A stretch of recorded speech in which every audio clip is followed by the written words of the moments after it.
Hi everyone, मेरा नाम ऋषभ है और आज हम लोग इस वीडियो में बात करने वाले हैं बहुत ही मोस्ट इंपॉर्टेंट टॉपिक के बारे में। वो है हमारी शेयर मार्केट के बारे में।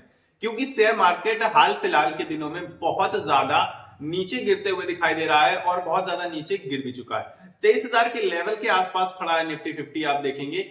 और बैंक निफ्टी की भी हालत कुछ खास नजर नहीं आती है।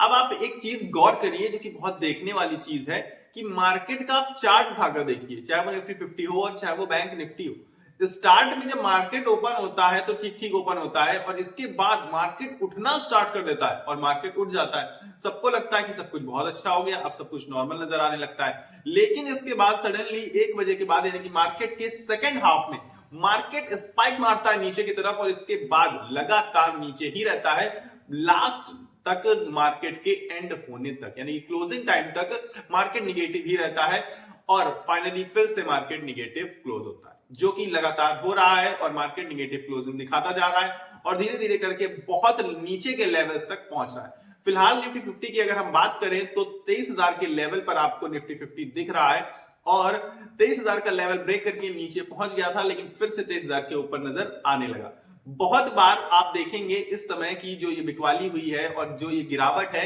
इसमें कई बार निफ्टी 50 23,000 के नीचे जाता है लेकिन सडनली फिर से बढ़त दिखाकर ऊपर आ जाता है और ऐसा बहुत बार हुआ है हाल फिलहाल के कुछ महीनों में। अब आप कहेंगे कि अब हमें मार्केट में करना क्या चाहिए, क्योंकि सबसे ज्यादा इंपॉर्टेंट यही चीज है और यही चीज सभी के सभी जानना चाहते हैं कि मार्केट में इन्वेस्टर्स को इस समय क्या करना चाहिए, क्या सोच रखनी चाहिए। तो उसके पहले मैं आपको दिखाना चाहता हूं मार्केट मूड इंडेक्स, जो कि आप देख पा रहे होंगे। मार्केट मूड इंडेक्स क्या इशारा कर रहा है कि मार्केट में डर का माहौल है, फियर की तरफ इशारा कर रहा है। और अगर डर का माहौल होगा तो आप यकीन रखिए कि डर किसके अंदर होता है। म्यूचुअल फंड इन्वेस्टर्स के अंदर डर होगा क्या? म्यूचुअल फंड इन्वेस्टर्स के अंदर डर नहीं होता। वो बहुत देखिए मजे हुए खिलाड़ी हैं और उन्हें पता है, बहुत सालों का एक्सपीरियंस है उनके पास म्यूचुअल फंड मैनेजमेंट जो कर रहे हैं। इसके अलावा उनको जो पैसा लगाना है वो तो उनका है भी नहीं। एक चीज तो डरने की ज्यादा जरूरत है नहीं खास ऐसा। हालांकि डर होता है, ऐसी बात नहीं है। आप बहुत सारे लोग कमेंट करने आ जाएंगे कि नहीं डर होता है, क्योंकि उन्हें भी रिटर्न्स देने पड़ते हैं अच्छे, तभी उनके आप म्यूचुअल फंड में इन्वेस्ट करेंगे, ऑब्वियस बात है। लेकिन फिर भी डर कहीं ना कहीं कम। अब डोमेस्टिक इंस्टीट्यूशनल इन्वेस्टर्स, क्योंकि वो इंस्टीट्यूशनल इन्वेस्टर्स हैं तो उनमें भी समझदारी कंपैरेटिवली ज्यादा है। या फिर हम कहें कि बड़े प्लेयर्स डरते नहीं हैं। हम सब जानते हैं बहुत अच्छे से बड़े प्लेयर्स को, क्योंकि पता है कि कौन सा सही समय है खरीदारी करने का और कौन सा सही समय है बेचने का।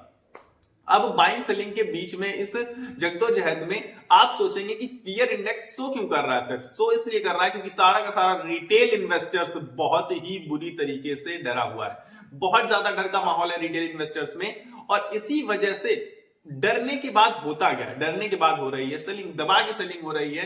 आप देखेंगे कि रिटेल इन्वेस्टर्स झूम झूम के सेलिंग कर रहे हैं और इसके अलावा ये जो मार्केट में आपको सडनली उठते हुए नजर आती है मार्केट और फिर गिर जाती है, ये उठ कैसे रही है पता है आपको? कि बड़े प्लेयर्स एंट्री ले रहे हैं, ये साफ साफ दिखाई पड़ रहा है। अब बात यहां पर आ जाती है कि मार्केट गिरा क्यों, क्यों गिर रहा है, क्या और गिरेगा? देखिए, और गिरेगा या नहीं गिरेगा ये तो कोई प्रेडिक्ट नहीं कर सकता, लेकिन 22,000 का लेवल बहुत ज्यादा जाएगी तो 22,000 के लेवल इससे नीचे तो जाने की संभावना नहीं नजर आती है। अब मार्केट गिर क्यों रहा है उसको जान लेते हैं। देखिए, बहुत अच्छी अच्छी चीजें भी हो रही हैं लेकिन फिर भी मार्केट निगेटिव चीजों पर ही रिएक्ट कर रहा है, चाहे वो ट्रंप के ऑर्डर्स हो, ट्रंप का बयान हो, ट्रंप के टैरिफ वॉर की जो शुरुआत करी, टैरिफ वॉर को दुनिया, पूरी की पूरी दुनिया को टैरिफ वॉर में झोंकने की कोशिश हो रही है। मतलब हर तरफ आपको पता है टैरिफ न्यूज चल रही है।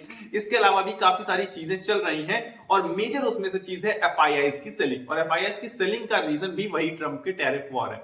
ठीक है, क्योंकि टैरिफ अगर इंक्रीज हो रहा है, टैरिफ लगाए जा रहे हैं, एक देश दूसरे देश पर लगा रहे हैं, तो एफआईआईज एंट्री नहीं लेंगे। देखिए, जब चीजें नॉर्मल होंगी तब एंट्री ले लेंगे एफआईआईज, क्योंकि एफआईआईज जो होते हैं उनकी वजह से मार्केट में बड़े मूवमेंट्स आते हैं और लगातार एफआईआईज की सेलिंग की वजह से मार्केट नीचे जाता हुआ दिख रहा है। पर फिर भी मैं कहूंगा कि जो घरेलू प्लेयर्स हैं, यानी कि डोमेस्टिक इन्वेस्टर्स हैं, जो बड़े प्लेयर्स हैं इंडिया के, मतलब अपने घरेलू इन्वेस्टर्स, बड़े इन्वेस्टर्स, उन्हें बहुत तगड़े से मुनाफा होगा आगे चल के, क्योंकि इस समय मार्केट में वही लोग एंट्री ले रहे हैं, तभी मार्केट ऊपर भी उठता हुआ आपको नजर आता है। पर फाइनली हम लोगों की, रिटेलर्स की पैनिक वाली सेलिंग, हैवी सेलिंग जो आप बता रहे हैं डर के माहौल की वजह से होती है, उसकी वजह से मार्केट नीचे आ जाती है। अब मार्केट में आपको करना क्या है ये जान लीजिए। थोड़ी थोड़ी मार्केट आज भी गिरी है, निफ्टी 50 हो या फिर बैंक निफ्टी हो, लेकिन आप उसमें मौके तो तलाशिए। एक बार देखिए तो उठाकर कि क्या रिलायंस वापस 1200 आएगा, शायद नहीं आएगा, मतलब हम नहीं कह सकते सही से, लेकिन आने की चांसेस तो बहुत कम है ना। कुछ सालों बाद 1200 कभी नहीं आएगा। क्या आपको लगता है कि अब रिलायंस वापस 600 चला जाएगा? बिल्कुल नहीं। लेकिन जब 600 पे होगा तब आप लोगों को लग रहा हो कि भी और नीचे जाएगा। वो चीजें देखिए आपको समझनी पड़ेंगी कि जो बेहतर समय है वो यही समय होता है, और हम सब ये चीज अच्छे से जानते हैं क्योंकि जो दुनिया के महान इन्वेस्टर हैं, सबसे बड़े इन्वेस्टर हैं वॉरेन बफेट, उनका कहना है कि जिस समय मार्केट में सारे लोग डरे हुए होते हैं तब आपको लालच दिखाना होता है, क्योंकि उस समय आपको चीजें सस्ते दामों में मिल रही होती हैं और आगे चल के आपको बड़ा मुनाफा हो सकता है अगर लोगों के डर का फायदा आपने उठाने की कोशिश करी। पर हम लोगों का क्या सीन है, हम लोगों के साथ हम लोग भी डर रहे होते हैं, क्योंकि हम सब भी डरे हुए ना। मार्केट में हर एक रिटेल इन्वेस्टर इस समय पैनिक की सिचुएशन में, इसलिए डर के समय आपको लालच दिखाना है, और जब लोग लालच दिखाएं तब आपको डरना है, मतलब तब आपको सेलिंग कर देनी है। ये चीजें अगर आप फॉलो करेंगे तो आप मार्केट में जरूर से जरूर बड़ा पैसा कमाएंगे, लेकिन उसके लिए भी आपको मार्केट को टाइम देना पड़ेगा, क्योंकि हम सब लोग प्रेडिक्ट करने की कोशिश करते हैं, मार्केट को टाइम करने की कोशिश करते हैं कि हमें लग रहा है कि अब मार्केट ऊपर जाएगा, हमें लग रहा है मार्केट को नीचे जाना चाहिए, जबकि हमें यह समझना चाहिए कि मार्केट हमारे हिसाब से बिल्कुल नहीं चलने वाला। तो मार्केट जैसा भी चल रहा हो उसमें हम किस तरीके से पैसा कमा सकते हैं, उसमें हमें कैसे पैसे बनाने हैं, ये चीजें हमें सीखनी चाहिए। ऑल्दो हम लोग ऐसा नहीं सीखते, हम प्रेडिक्शन में ही लगे रहते हैं कि अब मार्केट ऊपर जाएगा, अब ये मैं खरीद लेता हूं, ऊपर चला जाएगा, अब बेच देता हूं, शायद नीचे आ जाएगा। ये सारी चीजें हमें नहीं करनी होती हैं, हमें देखना है, सुनना है, समझना है और इसके बाद फैसले लेने हैं। बहुत सारे प्रेडिक्शन से काम नहीं चलेगा मार्केट में, और खास करके इस समय की मार्केट में तो बिल्कुल भी नहीं चलेगा जब मार्केट बहुत पैनिक की सिचुएशन में। तो ये सारी चीजें मैं आपको समझाना चाहता था। आई होप मैंने आपको अच्छे से चीजों को क्लियर किया होगा। बाकी अगर आप स्टॉक्स जानना चाहते हैं कि किन स्टॉक्स में अच्छे, देखिए आप बड़े स्टॉक्स को चुनिए ताकि आपका रिस्क मैनेजमेंट हो सके। जैसे अभी आप बैंकिंग सेक्टर की तरफ देखेंगे तो मैं बस ऐसे नाम ले रहा हूं, ऐसा कोई बाई सेल रेटिंग नहीं दे रहा हूं, पर आईसीआईसीआई और एसबीआई बहुत अच्छी सिचुएशन में आपको नजर आएंगे कि बहुत आगे तक जाने वाले, बहुत अच्छे प्राइस पर मिल रहे हैं और बहुत आगे जाएंगे, क्योंकि दोनों ही मजबूत सिचुएशन में है, दोनों की कंडीशन बहुत स्ट्रांग है, चाहे वो आईसीआईसीआई बैंक हो चाहे वो एसबीआई बैंक हो। ऐसे ही आपको निफ्टी 50 में भी बहुत सारे स्टॉक्स मिल जाएंगे, जो कि मैं बताता रहता हूं, वीडियोस बनाता रहता हूं। देखिए एनालिसिस करता हूं, स्टॉक एनालिसिस भी करता हूं, तो उसमें आपको एक पर्टिकुलर स्टॉक के बारे में बताता हूं। लेकिन अभी फिलहाल मैं हमारे मार्केट के एनालिसिस कर रहा हूं कि ये क्या हो रहा है मार्केट में, क्यों ये डर का माहौल है और कब तक ये रिकवरी आ सकती है।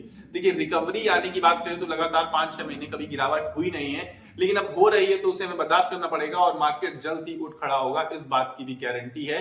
क्योंकि बहुत बुरे दिन इस बात का सबूत है कि अच्छे दिन आने वाले हैं, क्योंकि हम मोदी जी को लाने वाले हैं। तो अच्छे दिन आएंगे, आप यकीन मानिए, लेकिन अभी आपको कुछ समय उसके लिए इंतजार करना पड़ेगा। तो फिलहाल इस वीडियो में मेरे पास इतना है, क्योंकि मैंने आपको काफी सारी चीजों को डिटेल में क्लियर करने की कोशिश करी है। अगर आपको ये वीडियो पसंद आया है तो वीडियो को लाइक कर देना और चैनल को सब्सक्राइब करके मेरे साथ जुड़ जाना, ताकि आपको ऐसे वीडियोस, ऐसे न्यूज और स्टॉक एनालिसिस सारी की सारी चीजें शेयर मार्केट से रिलेटेड मिलती रहे। तो चैनल का सब्सक्राइब बटन नीचे आ रहा होगा, उसको दबा के आप लोग मेरे साथ जुड़ सकते हैं। मिलेंगे अगले वीडियो में, तब तक के लिए आपको अपनी सेहत का ख्याल रखना है। स्वस्थ रहिए, मस्त रहिए, नमस्कार, धन्यवाद।